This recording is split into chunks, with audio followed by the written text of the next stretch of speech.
Episode 92. அபியின் சட்டையில் lipstick கரை இருப்பதை பார்த்து கடுப்பான காவேரி அவனிடம் ஹரிணியை பார்த்து வந்ததை பற்றி கேட்க, அபியும் மறைக்காமல், ஆமா, நான் ஹரிணியை தான் பார்த்துட்டு வரேன், இப்ப அதுக்கு என்னமா, இதனால என்ன பிரச்சனை என்று கேட்டான். அதில் கடுப்பானவர், ஏண்டா உனக்கு கொஞ்சம் கூட மனசாட்சியே இல்லையா? நானே உன் அப்பாவை எப்படி காப்பாத்துறதுன்னு தெரியாம தவிச்சுக்கிட்டு இருக்கேன். இந்நேரத்துல நீ அவளை வேற போய் பார்த்துட்டு வர. நான் தான் சொல்லிட்டேன்ல, நீ அவளை பார்க்கவே கூடாது, அவளை கல்யாணம் பண்ணிக்க கூடாதுன்னு. உன் அப்பாவை காப்பாத்தணும்னா நீ கல்யாணம் பண்ணிக்க வேண்டியது ஹரிணியே இல்ல, அனாமிகாவ. நீ அவளை கல்யாணம் பண்ணாதான் எல்லாமே நல்லா நடக்கும். உனக்கு புரியுதா என்று சொன்னார். அதை கேட்ட அபி, ஆமா, நீங்க நான் சொல்றேன்னு தப்பா நினைச்சுக்காதீங்க. நான் நிச்சயமா நீங்க எனக்காக பாத்திருக்க பொண்ண கல்யாணம் பண்ணிக்க மாட்டேன். எனக்கு அவளை சுத்தமா பிடிக்கல. அவளை கல்யாணம் பண்ணாலும் நான் சந்தோஷமா இருக்க மாட்டேன். சோ என்னை ஹரிணி கூட வாழ விடுங்க, அவ்வளவுதான் நான் சொல்லுவேன் என்றான். அதை கேட்ட காவேரி, என்னது, நீ ஹரிணிய கல்யாணம் பண்ணிட்டு சந்தோஷமா இருக்க போறியா? அதெல்லாம் நடக்காத கதை. அபி, நமக்குன்னு ஒரு ஸ்டேட்டஸ் இருக்கு, அந்த ஸ்டேட்டஸ்க்கு ஏத்த மாதிரி தான் வாழணும். நீ அந்த குப்பையில இருக்க ஹரிணியெல்லாம் கல்யாணம் பண்ணுனா நாளைக்கு நான் நம்ம ரிலேட்டிவ்ஸ் மூஞ்சில எல்லாம் எப்படி முழிப்பேன்? நம்மள பார்த்து எல்லாரும் கை கொட்டி சிரிப்பாங்க. அதெல்லாம் நடக்க நான் விடவே மாட்டேன் என்றார். அம்மா, நீங்க எதுக்குமா எப்ப பார்த்தாலும் ஸ்டேட்டஸ் அது இதுன்னு யோசிச்சுட்டு இருக்கீங்க? நீங்க பெத்த பையன், என்னோட சந்தோஷத்தை பத்தி நீங்க யோசிக்கவே மாட்டீங்களா? அதெல்லாம் யோசிச்சா இன்னைக்கு நம்ம வேற மாதிரி இருந்திருக்கலாம். பணம் மட்டுமே வாழ்க்கை இல்லம்மா என்றான் அபி. கையில காசு நிறைய வச்சிருக்கிறவன்லாம் இப்படிதான் சொல்லுவான். நீ உண்மையாவே சின்ன வயசுல ஒரு ஏழை வீட்டுல பிறந்திருந்தனா உனக்கு காசோட அருமை தெரிஞ்சிருக்கும். இங்க பாரு, இன்னைக்கு நீ நினைச்சது எல்லாமே உன்கிட்ட இருக்குங்கிறதாலதான் நீ அந்த ஹரிணி மேல ஆசைப்படுற. இதுவே நீ வேற மாதிரி ஒரு சூழ்நிலையில வளர்ந்திருந்தனா அம்மா சொல்றதோட அர்த்தம் என்னன்னு உனக்கு நல்லா புரிஞ்சிருக்கும் என்றார் காவேரி. அம்மா, நீங்க தாமா நான் சொல்ல வரத புரிஞ்சுக்காம பேசிட்டு இருக்கீங்க. காசு முக்கியம்தான், அதை நான் இல்லைன்னு சொல்ல மாட்டேன். ஆனா மனசுக்கு பிடிச்சவங்களை விட்டு கொடுத்துட்டு அதுல என்ன காசு இருக்கு? என்னாலெல்லாம் முடியாதம்மா. ஹரிணியை என்ன ஆனாலும் நான் விட்டு கொடுக்கவே மாட்டேன் என்றான். அபி, நீ இப்படி பேசாத. உன் அப்பாவை காப்பாத்தணுங்கிற எண்ணம் உனக்கு இல்லையா? இந்த சூழ்நிலையில அனாமிகாவோட குடும்பத்தை தவிர வேற யாராலையுமே நமக்கு ஹெல்ப் பண்ண முடியாது. உன் அப்பா மேல கூடவா உனக்கு பாசம் இல்ல என்றார். அதை கேட்டவன், அம்மா, எனக்கு அப்பா மேல நிறையவே பாசம் இருக்கு. அதோட அனாமிகாவோட ஃபேமிலி நினைச்சாதான் அப்பா வெளியே வர முடியுங்கிறதெல்லாம் நீங்க சும்மா கட்டி விடுற கதை. இதையெல்லாம் நம்பணும்னு எனக்கு ஒரு அவசியமும் இல்ல. நான் நிச்சயமா அப்பாவை மீட்டு கொண்டு வருவேன். அதுக்கான வழி என்னன்னு எனக்கு நல்லாவே தெரியும். நியாயமோ அநியாயமோ நான் அப்பாவை வெளியே கொண்டு வந்துக்கிறேன். அதனால நீங்க எனக்கும் ஹரிணிக்கும் நடக்க போற கல்யாணத்தை தடுக்கிறத பத்தி யோசிக்காதீங்க. என்ன இருந்தாலும் நான் ஹரிணி கூட தான் இருப்பேன். ஏன்னா நான் அவளைதான் லவ் பண்றேன் என்றான். டேய், நீ சும்மா சும்மா லவ் பண்றேன்னு அதையே உளறிட்டு இருக்காத. அதெல்லாம் தேவையில்லாத வேலை. இன்னைக்கு இல்லைனாலும் நீ ஒரு நாள் அனாமிகா தான் உனக்கு சரியான பொண்ணுன்னு புரிஞ்சுக்குவ. அந்த நாள் கூடிய சீக்கிரமே வரும் என்றார். ஆமா, அந்த மாதிரி ஒரு நாள் என்னைக்குமே வராது. ஏன்னா நான் இத்தனை வருஷமா ஹரிணியை விட்டுதான் இருந்தேன். ஆனா அவளை என்னால மறக்கவே முடியல. அவ என்னோட லவ்வர்மா. அவளை நான் எப்படி விட முடியும்? அதுவும் இல்லாம அவளுக்கு இன்னைக்கு என்னாலதான் ஒரு பையன் இருக்கான். எங்களுக்குன்னு ஒரு குடும்பமே இருக்கு. குடும்பத்தை விட்டுட்டு நான் எப்படி இன்னொருத்திய கல்யாணம் பண்ண முடியும்? அது அந்த அனாமிகாவுக்கும் நான் பண்ற துரோகம்தான். அவளுக்கு இதெல்லாம் தெரிஞ்சும் ஓகேன்னு படுதுன்னா அவ மேலதான் ஏதோ தப்பு இருக்கு. என்னால ஹரிணிக்கும் என்னோட குழந்தைக்கும் துரோகம் பண்ணவே முடியாது. ஏன்னா அவங்க மேல எனக்கு பாசம் இருக்கு என்றான். அபி, நீ என்ன பேசிட்டு இருக்க? நேத்து பிறந்த உன் குழந்தை மேலேயே உனக்கு பாசம் இருக்குன்னா அப்ப இத்தனை வருஷமா உன்னை வளர்த்துட்டு இருக்கேன். எனக்கு உன் மேல பாசம் இருக்காதா? நான் சொல்றத கேளு. உன் நல்லதுக்கு தான் அம்மா எல்லாமே பண்ணிட்டு இருக்கேன். அதனால நான் சொல்ற பொண்ணை நீ கல்யாணம் பண்ணிக்கோ என்றார். அதை கேட்டவன், ஆமா, நீங்க என் நல்லதுக்காக இதை பண்ணல. உங்களோட ஸ்டேட்டஸை காப்பாத்துறதுக்காக தான் இதெல்லாம் பண்ணிட்டு இருக்கீங்க. என்னால எல்லாம் அப்படி இருக்க முடியாது. உண்மையான காதல் இல்லாத வாழ்க்கை எவ்வளவு கஷ்டத்துல இருக்குங்கிறத நான் தினமும் பார்த்து பார்த்து தான் வளர்ந்தேன். அப்பாவை சின்ன வயசுல நான் கூட தப்பா நினைச்சிட்டு இருந்தேன். ஆனா உண்மை என்னன்னு எனக்கு இப்பதான் புரியுது. அப்பா ஒன்னும் மோசமானவர் இல்ல, நீங்க தான் மோசமானவங்க. அப்பாவை ரொம்ப டார்ச்சர் பண்ணிருக்கீங்க. உங்ககிட்ட பணம்னு ஒரு விஷயம் இல்லைன்னா நீங்கெல்லாம் அப்பாவை கல்யாணம் பண்ணிருக்கவே முடியாது. ஆமா, உங்களோட பணத்தை வச்சு நீங்க நினைச்ச மாதிரி அப்பாவை கல்யாணம் பண்ணிட்டீங்களே, உங்களால இன்னைக்கு வரைக்கும் அதை வச்சு சந்தோஷமா இருக்க முடியுதா? அப்பா மனசுல உங்களுக்குன்னு ஒரு இடம் இருக்குதா? என்று கேட்டான். அவன் அப்படி கேட்டதும் காவேரிக்கு மிகவும் டென்ஷன் ஆனது. அபி, நீ தேவையில்லாம பேசுற என்று சொல்ல, இல்லம்மா, நான் இப்பதான் சரியா பேசிட்டு இருக்கேன். அப்பாக்கு உங்களை சுத்தமா பிடிக்காது தானே? அவர் உங்களை ரொம்ப வெறுக்கிறார் தானே? இதுதானே உண்மை. இப்படித்தானே ஒரு வாழ்க்கைய வாழ்ந்துட்டு இருக்கீங்க. இன்னைக்கு நீங்க கௌரவமா வாழலாம், ஆனா சந்தோஷமா வாழ்ந்துட்டு இருக்கீங்களா? எனக்கு தெரிஞ்சு அப்பா இந்த உலகத்திலேயே அதிகமா வெறுக்கிற ஒரே ஆள் நீங்களா தான் இருப்பீங்க. ஏன்னா நீங்க அப்பாவோட வாழ்க்கையையே கெடுத்துட்டீங்க என்று அபி சொல்ல, அந்த வார்த்தையை கேட்டு கோபம் கொண்ட காவேரி அபியின் கன்னத்திலேயே பளார் என்று அடித்தார். அப்போது அங்கே இருந்த அனைவரும் அவனைத்தான் பார்த்தார்கள். அதை பார்த்தவன், அம்மா, நீங்க என்னை இப்படி அடிக்கிறதுனாலயோ இல்ல திட்டுறதுனாலயோ எதுவுமே மாற போறதில்ல.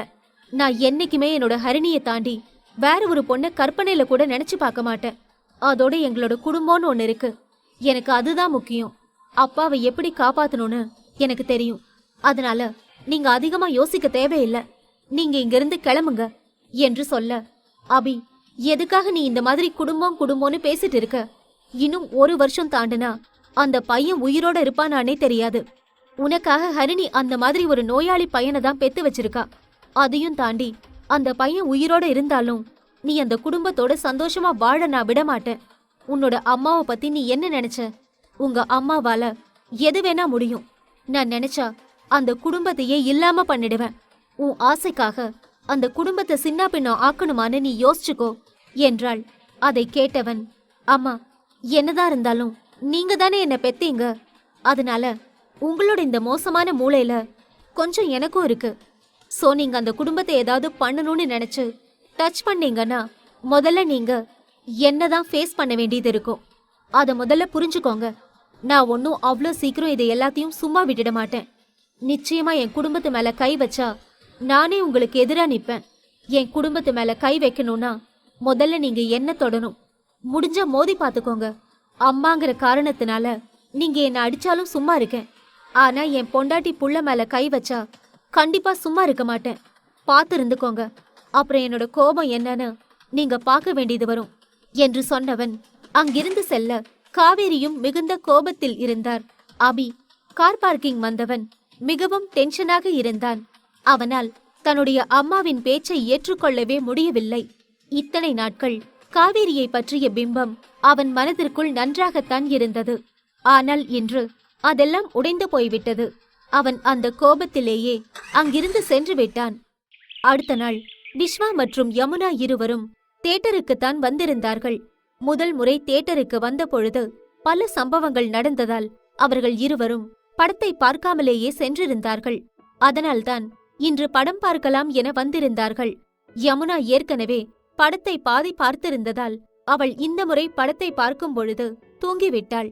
அதை கவனித்த விஸ்வா, அடிப்பாவி, ஒரு நாள் ஃபுல்லா ஆபரேஷன் தியேட்டர்ல நின்னு நானே கஷ்டப்பட்டு நொந்து நூடுல்ஸ் ஆகி இருந்தேன். அப்ப என்கிட்ட வந்து படத்துக்கு போயே ஆகணும்னு தலைகீழாத்தான் குதிப்பேன்னு கேட்ட. சரின்னு கூட்டிட்டு வந்தா இப்ப படத்தை பார்த்துட்டு தூங்கிட்டு இருக்க. இப்ப எழுப்புனா நானே டயர்டா இருக்கேன்னு ஓவரா சீன் வேற போடுவேன். இந்த பொண்ணுங்கெல்லாம் ஏன் தான் இப்படி இருக்காங்களோ எனக்கும் தெரியல என்று நினைத்தான். அப்பொழுது யமுனா கையை வைத்துக்கொண்டு சும்மா இல்லாமல் விஸ்வாவின் கையை இறுக்கி அணைத்தபடி அவன் தோளில் சாய்ந்தாள். விஸ்வா அதிர்ச்சி அடைந்தான். இவ என்ன கண்ணு திறந்திருக்கிறப்போ நம்மளை விட்டு தள்ளி தள்ளி போறா, இப்ப தூக்கத்துல கிட்ட கிட்ட நெருங்கி வரா. நம்ம இந்த சான்ஸை யூஸ் பண்ணி ஏதாவது பண்ணனோம்னா நிச்சயமா இவன் நம்மளதான் ஏதாவது தப்பா சொல்லுவா என்று அவன் நினைக்க, யமுனா அவனுடைய கையை இறுக்கமாக அணைத்துக் கொண்டாள். விஸ்வாவிற்கு அந்த உணர்வு எல்லாம் மிகவும் வித்தியாசமாக இருந்தது. ஆனாலும் அவன் எதுவும் பேசாமல் அமைதியாக இருக்க, அப்பொழுது விஸ்வாவை அணைத்த யமுனா அவன் கன்னத்தில் இறுக்கமாக முத்தம் கொடுத்தாள். அவள் இன்னும் கண்களை மூடிக்கொண்டுதான் இருந்தாள். ஆனாலும் அவள் இப்படி செய்தது அவனுக்கு ஆச்சரியமாக இருந்தது. இவ என்ன நினைச்சிட்டு இருக்கா? திடீர்னு இப்படி கிஸ் பண்ண எல்லாம் செய்யறா. தூக்கத்துல இதெல்லாமா பண்ணுவாங்க? விஸ்வா, இவ இந்த மாதிரி தான் ஏதாவது பண்ணி உன் மூட சேஞ்ச் பண்ணிட்டு லாஸ்ட்ல நீ ஏதாவது பண்ண போனா கத்துவா. இல்ல, என்ன ஆனாலும் இதுக்கெல்லாம் மயங்கிடாத, கண்ட்ரோல், பொறுமையாயிரு என்று தனக்குள்ளே சொல்லிக் கொண்டிருந்தான். ஆனால் அவனை யமுனா விடுவதாகவே இல்லை. வேண்டுமென்றே அவனை வைத்து செய்து கொண்டிருந்தாள். அவளுடைய நெருக்கமும் அந்த தியேட்டரின் இருட்டும் விஸ்வாவையும் தடுமாற செய்தது. எனவே அவன் யமுனாவின் உதட்டில் முத்தம் கொடுக்க ஆரம்பித்தான். அந்த தியேட்டரில் இப்பொழுது அவ்வளவாக கூட்டமில்லை. அதுவும் இருட்டாக இருந்ததால் இவர்களை யாரும் கவனிக்கவில்லை. கொஞ்ச நேரம் அப்படியே இருக்க யமுனாவும் அவனை பெரிதாக விலக்கவில்லை. எனவே விஸ்வா தொடர்ந்து முத்தம் கொடுத்து கொண்டிருக்க திடீரென அவள் அசைந்தாள். உடனே விஸ்வா அவளை விட்டு விலகி செல்ல கண்ணை திறந்த யமுனா அவனை பார்த்து, ஹலோ, இப்ப என்ன பண்ணீங்க என கேட்டாள். நான் என்ன பண்ண? நான் உன்னை எதுவுமே பண்ணலையே என்றான். உடனே அவள், இல்ல, நீங்க பொய் சொல்றீங்க, எனக்கு தெரியும், நீங்க என்னமோ பண்ணீங்க, உண்மையை ஒத்துக்கோங்க என்றாள். அதை கேட்டவன், அட, நான் உன்னை என்ன பண்ண? நான் எதுவுமே பண்ணல, நான் சும்மாதான் இருந்தேன். நீதான் என்ன வேணும்னே வந்து கிஸ் பண்ண. அப்ப தப்பு யாரோடது? உன்னோடது தானே. நான் எதுவும் பண்ணலப்பா என்றான். அதை கேட்ட யமுனா ஷாக்கானவள், இப்படி சொல்ல உங்களுக்கு வெக்கமா இல்ல? தூங்கிட்டு இருந்த பொண்ணை எதுக்கு கிஸ் பண்ணீங்க என்று கத்தினாள். அதை கேட்டவன், சும்மாரு, நீ பாட்டுக்கு இதெல்லாம் சொல்லி கத்தாத, அப்புறம் நான் என்னமோ உனக்கு ஃபோர்ஸ் பண்ண மாதிரி நினைச்சுப்பாங்க. உண்மையை சொல்ல போனா தூக்கத்துல நீதான் எனக்கு கிஸ் பண்ண, தெரியுமா என்றான். அதை கேட்ட யமுனா, தூக்கத்துல யாராவது கிஸ் பண்ணுவாங்களா என கேட்க உடனே விஸ்வா, அதான் எனக்கும் டவுட்டா இருக்கு. தூக்கத்துல எப்படி யாராவது கிஸ் பண்ணுவாங்க? அதுவும் இவ்ளோ பெர்ஃபெக்ட்டா? உண்மையை சொல்லு, நீ தூங்குற மாதிரி நடிச்சிட்டு தானே இருந்த, வேணுனே தானே கிஸ் பண்ண என்று கேட்டான். அவன் அப்படி கேட்டதும் யமுனா ஷாக் ஆனாள். ஏனென்றால் உண்மையாகவே அவனுக்கு தெரிந்துதான் முத்தம் கொடுத்திருந்தாள். ஆனால் அவளுக்கு விஸ்வா முத்தம் கொடுக்க ஆரம்பித்த பிறகு என்ன செய்ய வேண்டும் என்று தெரியவில்லை. அதனால்தான் அவள் தனக்கு எதுவுமே தெரியாதது போல நடித்தாள். இப்பொழுது விஸ்வா தான் தெரிந்தே முத்தம் கொடுத்ததை கண்டுபிடித்து விடுவானோ என பயந்தவள், ஏன் அர்த்தமே இல்லாம பேசிட்டு இருக்கீங்க, பேசாம படத்தை பாருங்க என்று அவனுடைய கையில் இருந்த ட்ரிங்கை வாங்கி தன் பாட்டிற்கு குடித்தாள். அதை பார்த்தவன், அடே ஆர்வக்கோளாறு, அது என்னோட ட்ரிங்க், இப்ப நான் குடிச்ச ட்ரிங்க தான் நீ குடிச்சிட்டு இருக்க என்று சொல்ல, எனக்கு ஏன் இப்படி ஆகுதோ என்று அவனிடம் அதை நீட்டினாள். அதை பார்த்தவன், மேடம், ரொம்ப ஓவரா சீன் போடாத, எனக்கு என்னமோ பச்சை பிள்ளை மாதிரி மூஞ்ச வச்சிருக்க உன் மேலதான் டவுட்டா இருக்கு, உண்மையே சொல்லு, உனக்கு தெரியும் தானே என்று கேட்டான். அவன் அப்படி கேட்டதும் பதட்டமானவள் முகத்தை திருப்பிக் கொண்டு, உனக்கு பேச எதுவுமே இல்லையா என்று கேட்க விஸ்வா மேலும் வெறுப்பேற்ற விரும்பாதவன் அமைதியாக இருந்தான். அதன் பிறகு படம் முடிந்து இருவரும் வெளியே வந்தார்கள். யமுனா ரெஸ்ட் ரூம் போக வேண்டும் என்று சொல்லிவிட்டு சென்றாள். அவள் நடந்து கொள்வதை எல்லாம் பார்க்க ஏதோ சின்ன குழந்தை நடந்து கொள்வது போல இருந்தது விஸ்வாவிற்கு. எனவே அவன் அவளை நினைத்து சிரித்தபடி அங்கு காத்திருக்க ஆரம்பித்தான். அப்பொழுது அங்கே வந்த பெண்களில் சிலர் அவன் மிகவும் அழகாக இருப்பதால் அவனிடம் பேச ஆரம்பித்தார்கள். விஸ்வாவும் கேஷுவலாக அவர்களிடம் சிரித்து பேசிக் கொண்டிருந்தான். அப்பொழுது சரியாக அங்கே வந்து இந்த காட்சியை பார்த்தவள் கடுப்பானாள். அவளுக்கு மிகவும் கோபம் வந்தது. இந்த விஸ்வா எதுக்கு தேவையில்லாம இவங்க கிட்டலாம் நின்னு பேசிட்டு இருக்கான், எனக்கும் தெரியல என்றவள் நேராக அங்கிருந்த பெண்களிடம் சென்று, ஹலோ, தள்ளுங்க, எதுக்காக இவர்கிட்ட வந்து பேசிட்டு இருக்கீங்க என கேட்க அந்த பெண்கள், நீ எதுக்கு நாங்க இவர்கிட்ட பேசினா டென்ஷன் ஆகுற, நீ என்ன அவரோட கேர்ள் ஃப்ரெண்டா என்று கேட்டாள். அதை கேட்டதும் யமுனா, ஆமா, நான் அவரோட கேர்ள் ஃப்ரெண்டு தான், இப்ப அதுக்கு என்னங்கிற என்று கேட்டாள். இதுக்கு முன்னாடி கண்ணாடியில உன் மூஞ்ச பாத்திருக்கியா? இவர் ஒன்னும் உன்னோட பாய் ஃப்ரெண்டா இருக்க வாய்ப்பே இல்ல. ஒரு பொண்ண லவ் பண்ணா மத்த பொண்ணுங்க கிட்ட எல்லாம் பசங்க பேச மாட்டாங்க. இவர் எங்க கிட்ட நல்லா பேசுறாரு, அப்ப நீ அவரோட லவ்வரா இருக்க சான்ஸே இல்ல, ஓவரா கதவிடாத என்று சொன்னாள். அதை கேட்டதும் யமுனாவின் முகம் கோபத்தில் சிவந்தது.